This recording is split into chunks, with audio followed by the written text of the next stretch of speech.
Good morning. I'm excited to see you and your faces here with us this morning.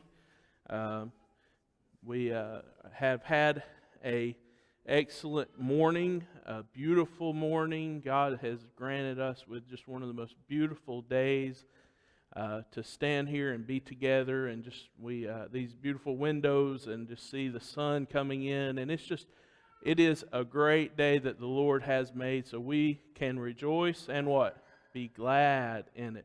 Are you glad to be here this morning? Amen. Right. Look to somebody near you and just tell them God loves you. Good deal.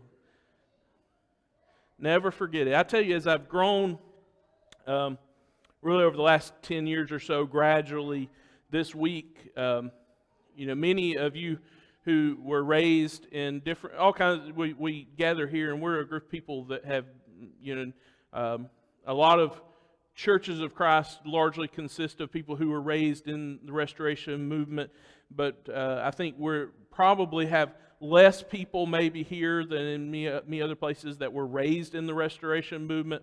And so what I've learned with Easter for myself in this week is that I take a lot of stock in what Paul says in Romans 14, where he gives us the ability to choose to or not to have special days within our hearts, and he tells us, what you do it within your, make sure you're in clean conscience when you do it. But I've learned for myself, having this week, to really reflect personally and to think about the week and the Passion Week and the things that go on that week. It hit me this morning. I was in the shower, and I said, I really don't feel like I deserve to stand in front of people. And the more and more I study and learn about the death of Jesus and the resurrection of Jesus, the less qualified I feel to stand up in front of people this morning. And it hit me this morning. I've had those thoughts in mind the last couple of days. It hit me more in the shower. If I didn't feel that way, I probably am not processing the magnitude of the cross well.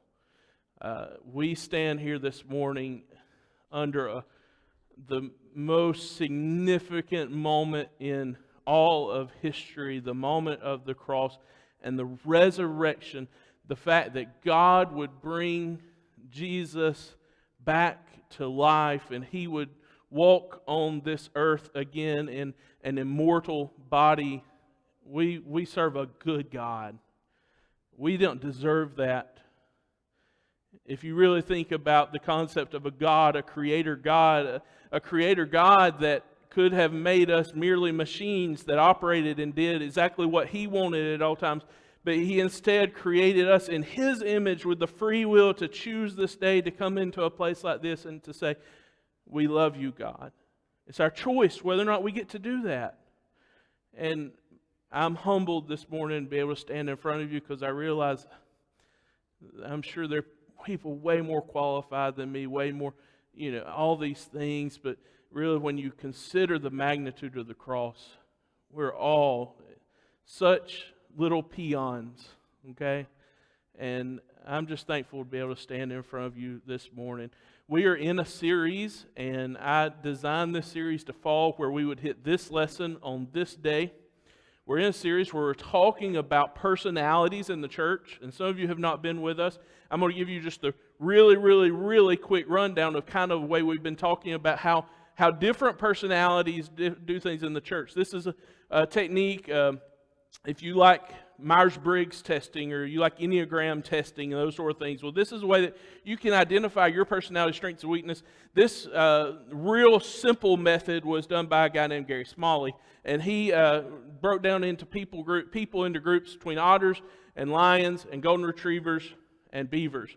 And it's about pacing in life, right? That some people are very fast-paced. Some people are go, go, go, go, go. They always on the go.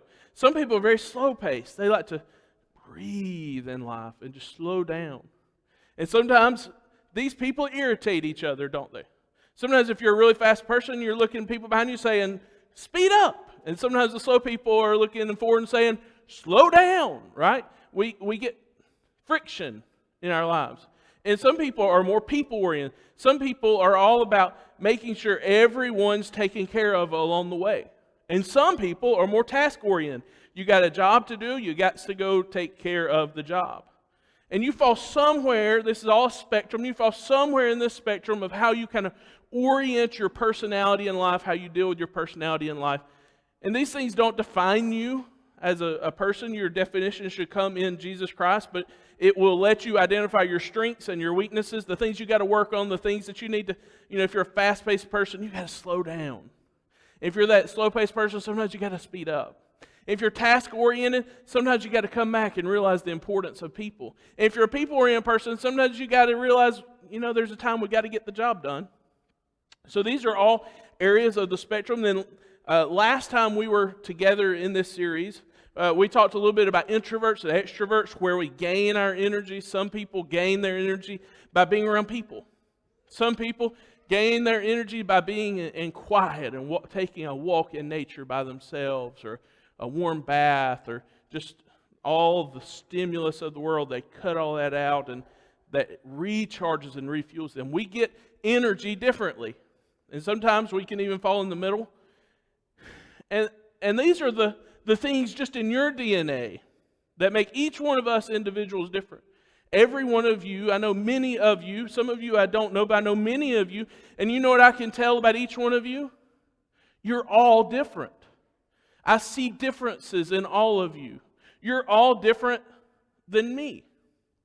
And sometimes in life, if we're being honest, we look at other people and we ask them, y'all can lie about this, but we all say this: why can't other people be more like me, right? It's a really selfish thing to say, but it's like we process the world a very specific way, and we wonder, why do people process the world so differently than me? And it's messy, really, if you think about it. You put all these different personalities into a group together, and it's messy. And then just this year alone, there are all these external factors. We've dealt with the social unrest and social justice, and just sometimes, guys, I hate the word social justice because it gives, but Christians are concerned about justice. Justice is a biblical thing. And so we have all this social unrest, all these factors pulling us, and to be quite honest, it can pull families apart, and I've seen it pull families apart. It can pull loving brothers and sisters inside churches apart, because we process how we deal with these things so different. And then we've just went through a season where we've seen so many political differences. We are, Palisades, a very unique church in that the political spectrum here is much broader than most churches.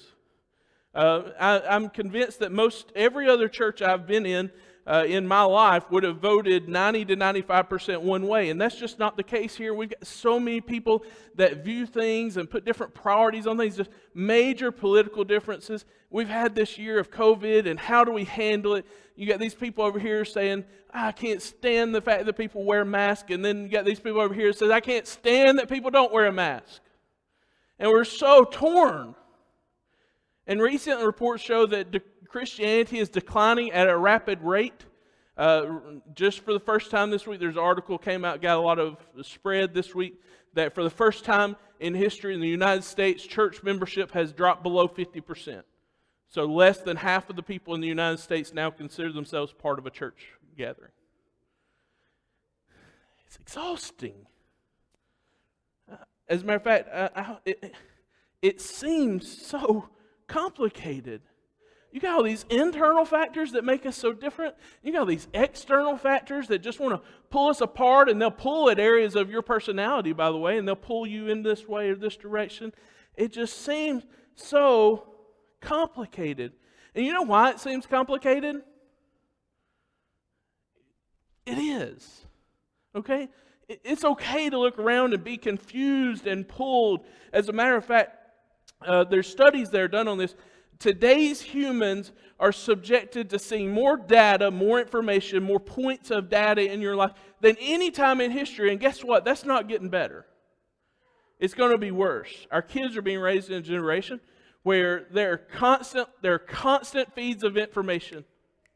Traditional news sources are struggling. Do you know why they're struggling? Because people don't want to wait an hour for a news reporter to get there when they can go on Twitter and find out what's happening right now.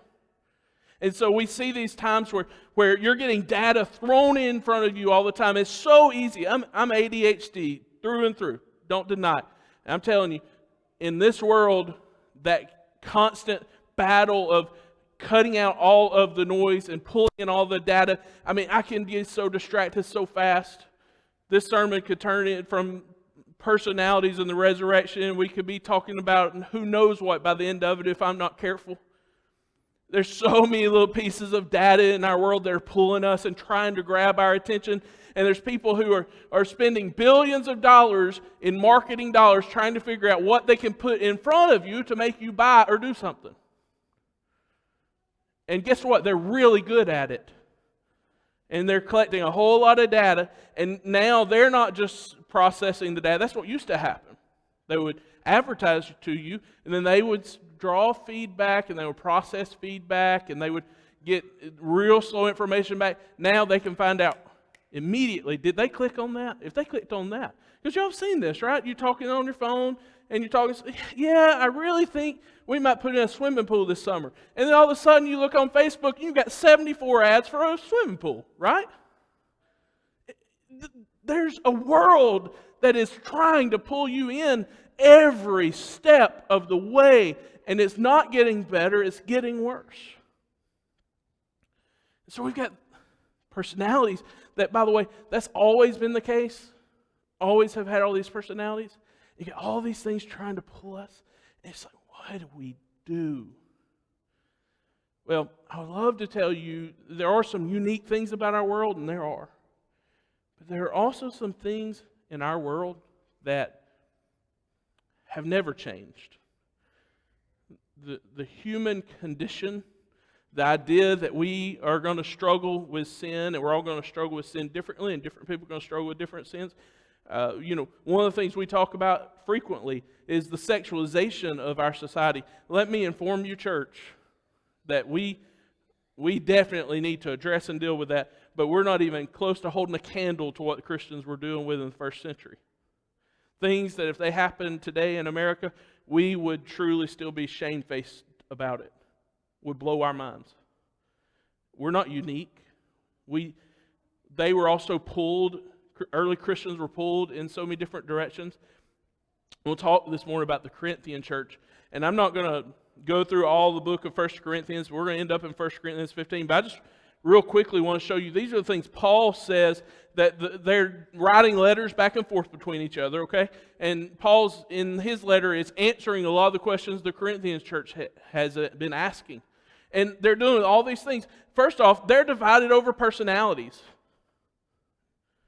They're following after different people. I'm a Paul. Well, I'm a Cephas. That's a personality contest. They're divided over what personalities they will focus on, which person they will follow in their life. They're divided over that. Paul would call them infants. You're supposed to be eating meat, but you're still drinking milk. You're not growing. You're infants. He would talk to them about the fact that there's jealousy in the world, and there's quarreling, and there's fighting in the world. If you have a family, and you were raised in a family situation, you understand this, don't you? Because every family I've ever known deals with this somewhere. It's messy. They deal with jealousy, they deal with quarreling, they deal with arguing over things. Paul himself is a controversy. Paul's writing this letter to the Corinthian church, and there's a lot of people asking in the Corinthian church, now, does Paul really get to qualify to be an apostle? Because I've counted the months, and it doesn't really make sense because I don't think Paul ever even actually met Jesus. And we know Paul, we know the conversion, and we know Paul met Jesus on the road, but there were a lot of people asking, now he's not like all the other apostles, is he? And Paul would tell you he's the least, he considered himself the least of the apostles, but he indeed was an apostle. He has to defend himself. Paul would tell them they're arrogant. They think better of themselves than they actually are. I won't ask you to raise your hand, but I'll raise mine. We all struggle with arrogance at points in our lives, and hopefully we're not always arrogant, but we're always going to struggle and have to pull back on that pride. You've got a church where inside the church there's a man sleeping with his father's wife. And guess what? This is what kind of is the icing on the cake. There's people that are proud of it. They're cheering it on. They're talking about how great it is that these two people have gotten together. It's a pretty messed up situation. You got Christians in this one body of believers, this city of believers, that they're taking each other to court. They're out fighting over whether or not the Gentiles have got to be circumcised or that whether or not they can remain uncircumcised. They're fighting over food that's sacrificed to idols, whether or not you can partake of that or not. They're fighting over spiritual gifts. They're fighting over tongues. They're fighting over all sorts of things. It's just a church that's full of fighting. It's a church that to us in our modern day, we might look and say, are you sure that's actually a church? Because, wow, there's a whole lot going on there. And so I ask you this. This is a question I want you to ask. How would you fix this? So you're Paul, and you know all these things going on inside of a church. I can tell you exactly what a secular counselor, if you went to a secular counselor today and there were this many problems in a marriage, you know what the secular counselor would tell that person 9 times out of 10? I think it's time for y'all to go your separate ways. Right? There's some brokenness here that probably not going to fix. There's too much baggage. Even if you could work through this one issue, this other issue is going to keep festering. Even Corinthian church, if you could work through the problem that you're always in the spirit of fighting with each other, there's always going to be this issue where this family over here was having this extramarital relationship that's unapproved by God, and it's just going to fester. You know, there's always going to be this divide between the Jews and the Gentiles about circumcision and non-circumcision. There's always going to be people that are going to be pushing, and no matter how many times Paul tells us that circumcision, uncircumcision is nothing, we're going to have people that are just not, they're going to be stuck in their legalism and their traditionalism. It's broken. And you ask, how would you fix this? And I would say that most people in the world that heard of a situation like this, whether it was a family or a church, it'd say it might be time for those people to go separate ways.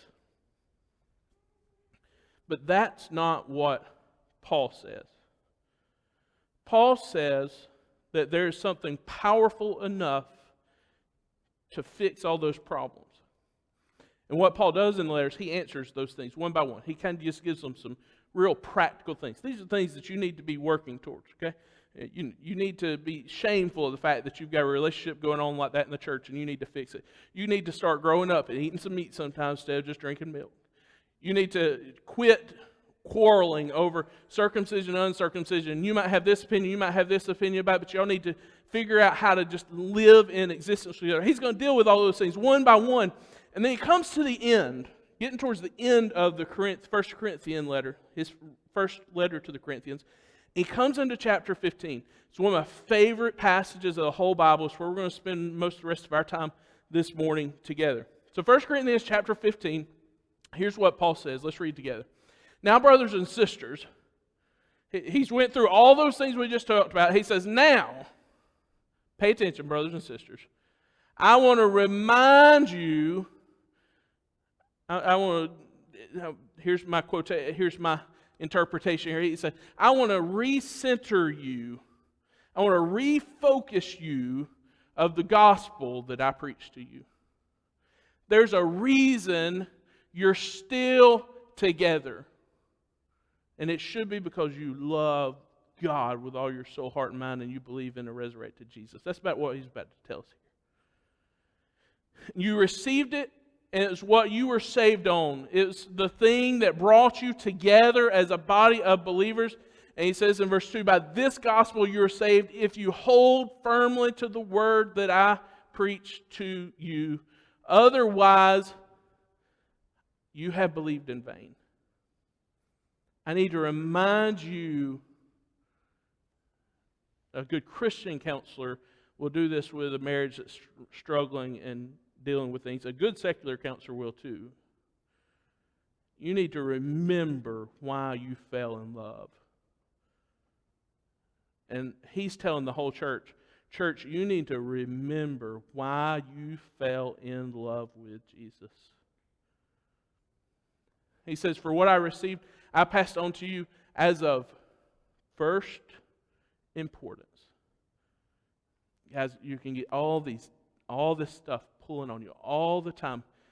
And there's going to be problems in the church. We still deal with problems in the church. Sometimes, it's one thing I've recognized, sometimes some members are insulated from those things. They don't see them, but you can just rest assured that if you're in a church, no matter what, this church or another church, you may not see them, but there's problems going on in your church.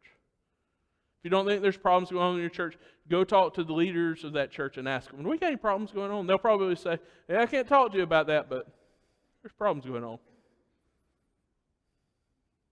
That's probably what will happen. Because we all deal with things. But he said, you need to remember that there's something of first importance. There's something that's more important than all of that stuff. That Christ died for our sins according to the Scriptures. Those are the Old Testament Scriptures, by the way. Those are the Scriptures that talked about the death for our sins. And you could go into some of the Psalms about that, and you could go into some of the prophets about that. If we had a lot of time this morning, we would, but there's just that's what he's referencing here. They didn't have codified Scriptures as we have what we would call the New Testament. So these are the Scriptures of the Old Testament that led us up to Jesus. And he said, listen, those things talked about that death of Jesus, that he was buried, and this is then that he was raised on the third day according to the Scriptures.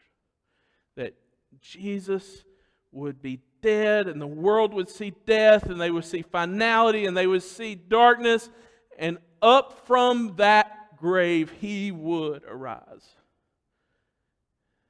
And don't let all this other stuff distract you from what is most important, and that is Jesus' death, burial, and resurrection from the grave. He would continue down verse 12. He says, but if it is preached that Christ has been raised from the dead, how can some of you say that there is no resurrection from the dead?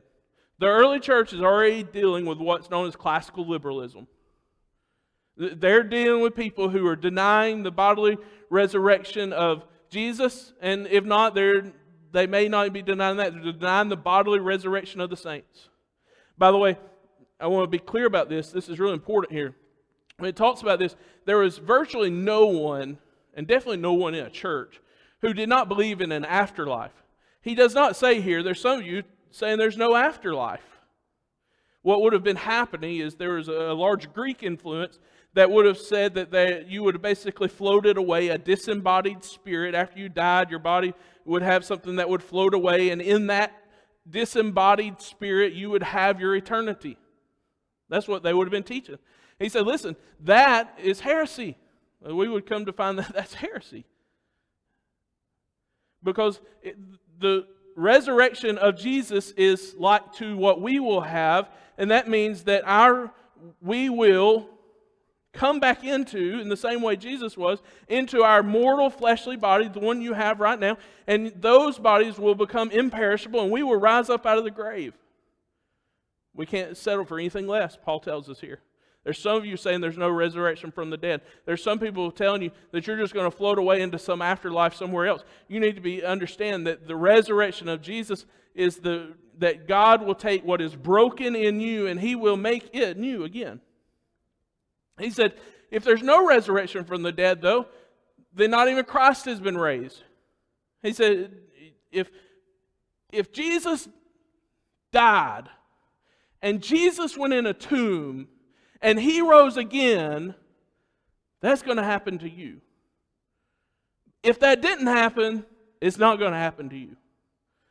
Everything hinges on Jesus coming out of that tomb. And he says, verse 15, more than that, we are then found to be false witnesses about God. We're wasting our breath.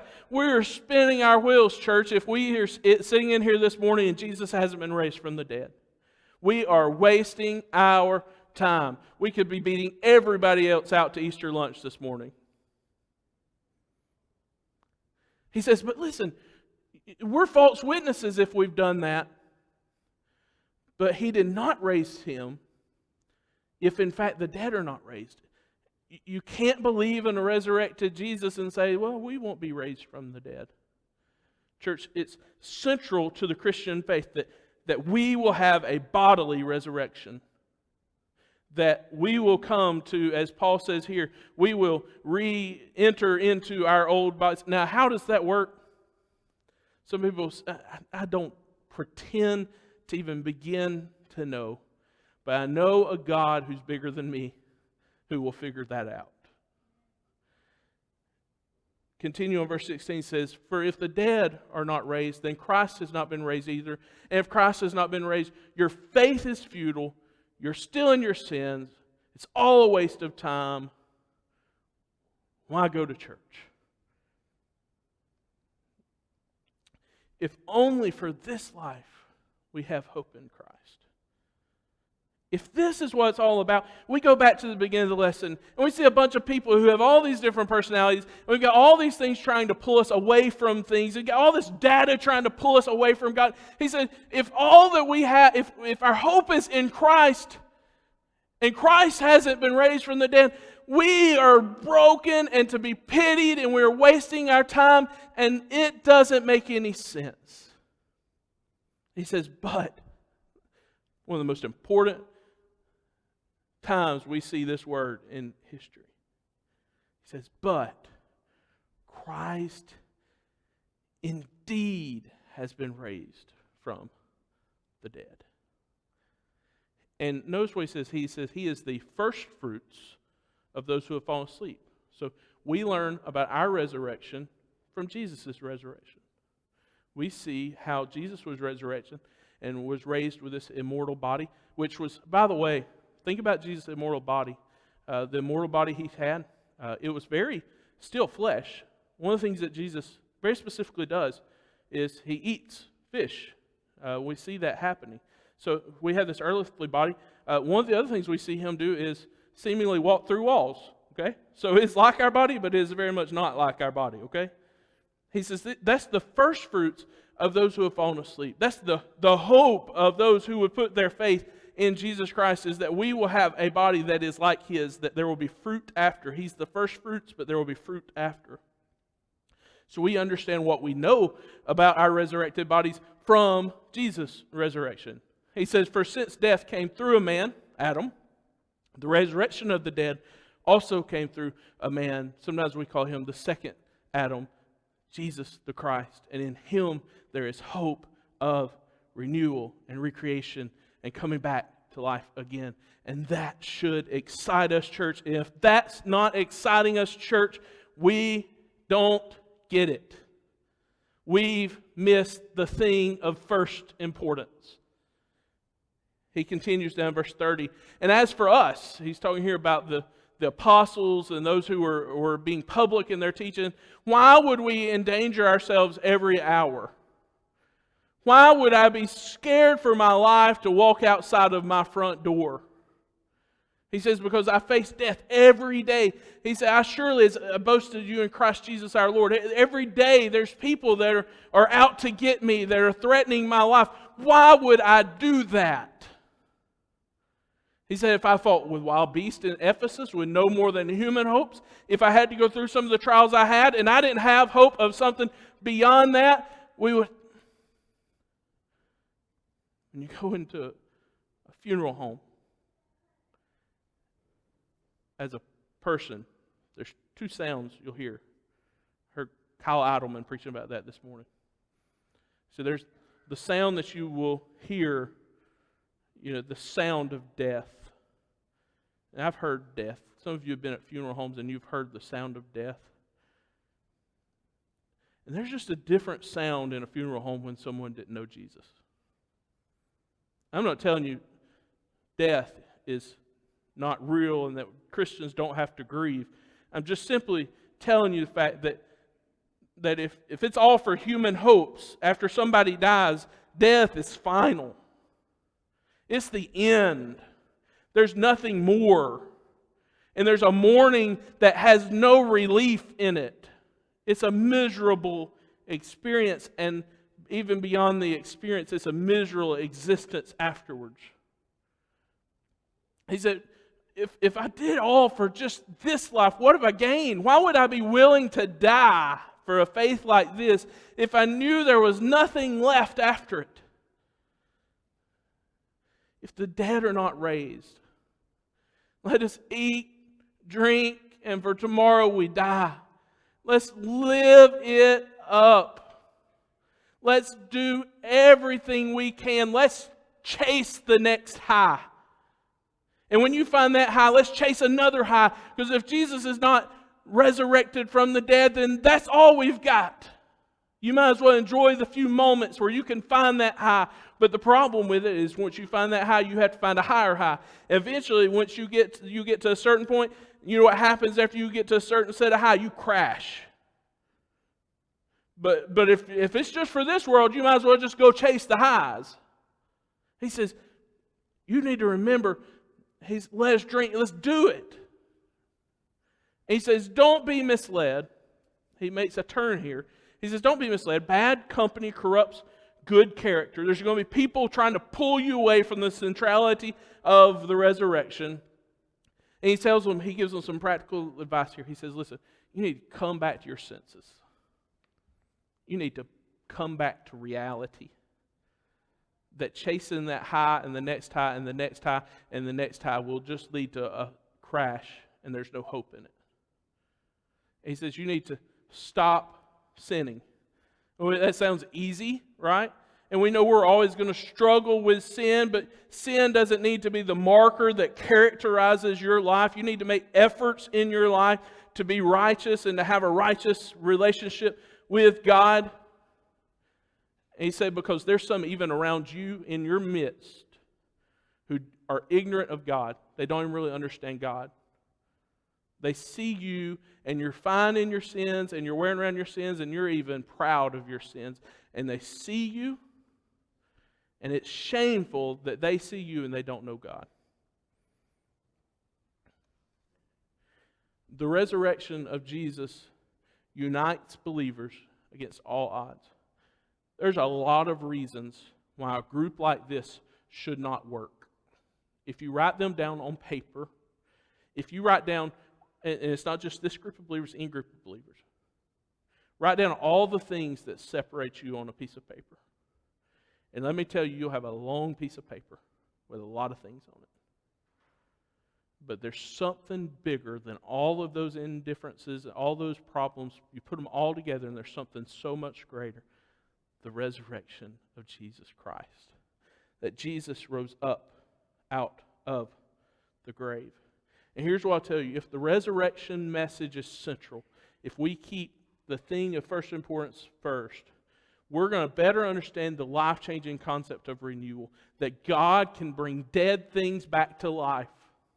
That was the hope of the Corinthian church. The fact that this church that was inevitably dying because they had given up on really following Jesus and they were so stuck in the conflict and the frustrations of church life that they had forgotten while they were together.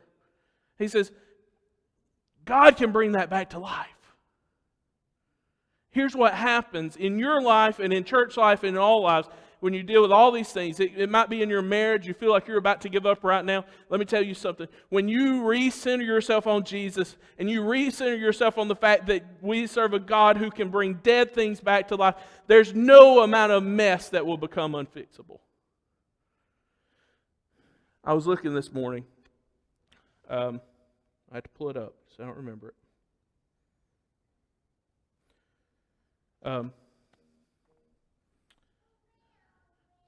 Change course just a second. Joshua.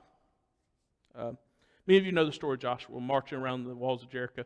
By the way, we'll probably, I think I'm going to do a series on this at some point, but maybe through the life of Joshua. But if you know this story, it's Joshua's a warrior. He's ready to go off to war, and he comes across the city of Jericho, which, by the way, has walls that are 30 feet high, and they're wide. I mean, they're really wide. It just seems like an insurmountable problem. Something that he can't figure out. And then God tells him basically, what you're going to do to defeat the city is you're going to have a parade around it. Okay? And in the front, you're going to have a marching band of priests. And how you're going to take them down is finally, at the end of the marching band's going to play their instruments and you're going to win the victory. And Joshua, who's a skilled warrior, probably is going, what? We've got to have some military experience. What should be we've got to flank people on this side and flank people on this side and let's surprise them at night. He says, listen, you just got to have a parade around the city. Once a day, just walk in silence. And these people on the walls are probably going to mock you and they're going to look at you. Just keep walking. What? Insurmountable. How do we overtake this city with these fortified walls?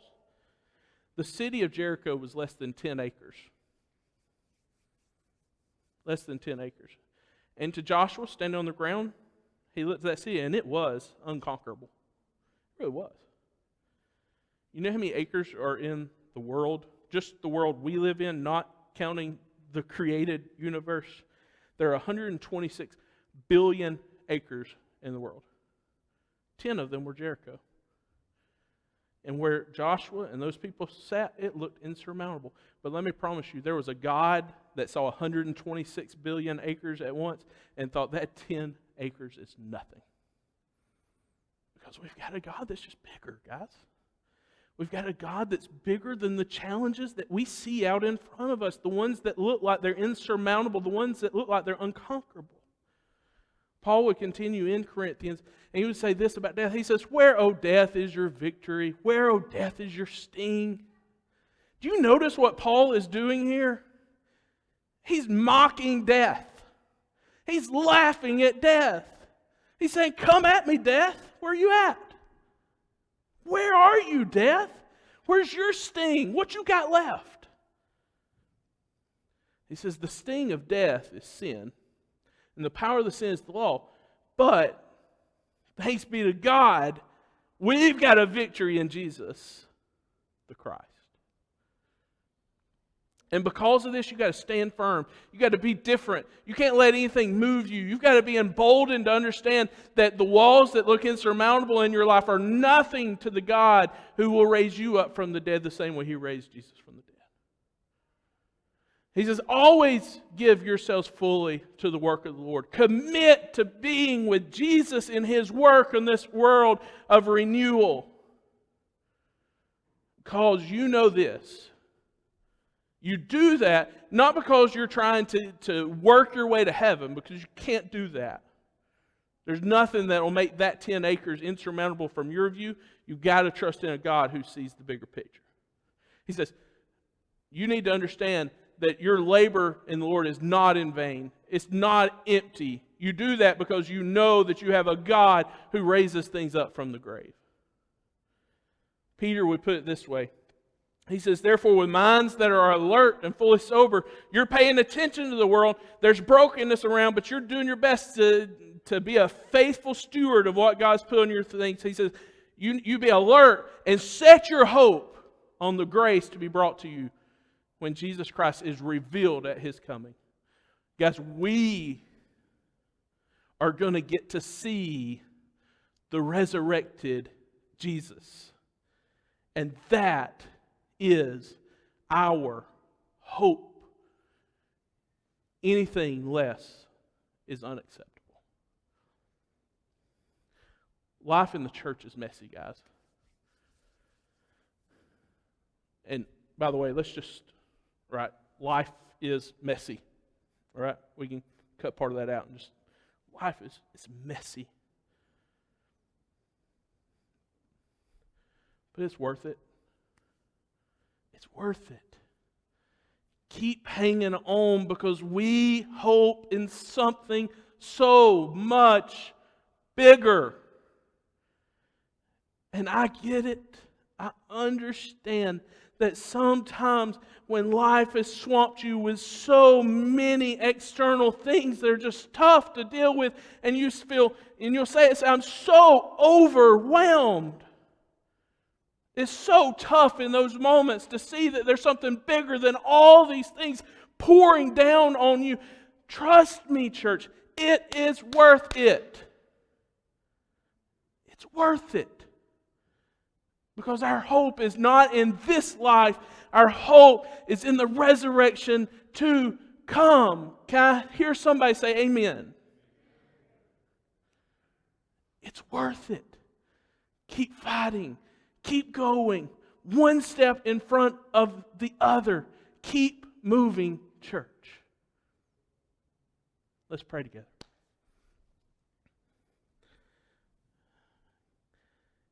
God, we're overwhelmed at times with life, and we don't see the exits. We just get blinded. God, clarify our vision.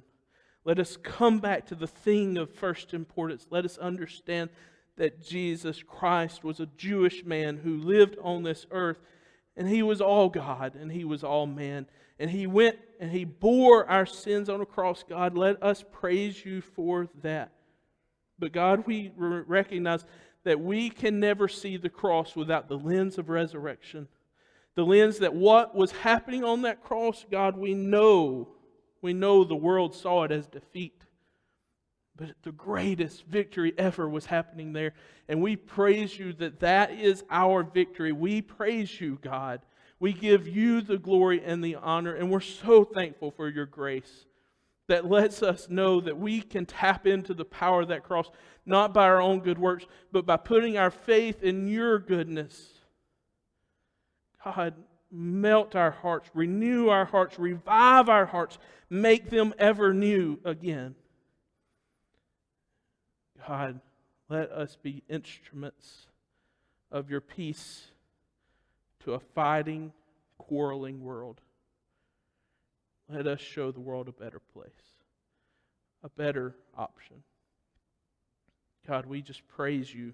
We praise You and we praise You, and we cannot praise You enough, the fact that You will heal our brokenness. We are so broken. God, we love You. We thank You for loving us. I thank You for every single person in this audience this morning, everyone watching. God, I thank You for them, that You put them in my life. And I know they're broken and they struggle and they're dealing with things and they're hiding things that they're struggling with, God. God, just me and everyone listening, let us bring our burdens to You, because we know that You lift those burdens. In Jesus we pray. The church together says, amen. Thank you so much for being here. I know if you're not a person who's of faith, that you see all the stuff at church and you say, why would I want to be a part of those hypocrites? Listen, we are hypocrites because we serve a God and we seek after righteousness and we fail at it all the time.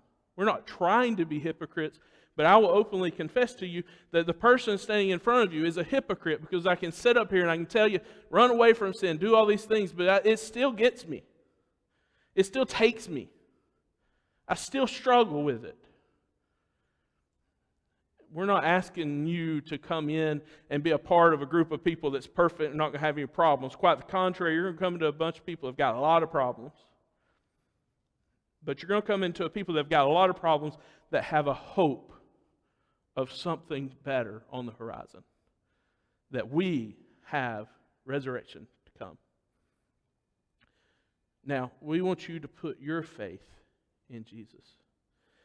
When this message of the resurrected Jesus was first taught and preached, the Jews in Acts 2 there, they say, well, what do we need to do about it? How do we respond? He says, you need to make a change in your life. You need to repent and be baptized to wash away those sins, to make a new change in your life. And by the way, some people will argue about what's a work and what's not a work. Let me tell you, we're not teaching works-based salvation. We're not teaching you that you've somehow earned your spot with God by going down in the water and coming up again. We're telling you that at that point you are marked by God. The work being done is of God. And you can rise up and you can walk in a new way of life. You can be different. There can be renewal in your life. You can be a Christian, and we will praise God together for it. Maybe you're a person here and you're broken and you're struggling to get all these things just seem to be pelting you in life and you just can't seem to get out of it. Well, one of the ways that God will deal with sin in your life, one of the things God will deal with, just struggles in your life, is that He'll bring people that surround you that will lift you up. And they will build you up. And that's something we like to do as a body of believers here. We want to build you up if you're struggling with life. Coming down an aisle, or even just telling somebody, listen, I'm struggling, that is nothing to be shameful for, ever. Coming down the aisle or letting somebody know your trouble is called being human and admitting you're human. And we are all human.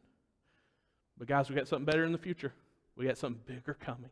But if you've got a spiritual need, we want to do what we can in such a feeble way, and we want to bring you to Jesus, because there you can have the same hope we have. We've got a great hope, church, and we would love for you to be a part of that. If you're not a Christian, or maybe you just need to let somebody know, maybe get some things off your chest, we would love to be that support for you while we'll stand and sing together.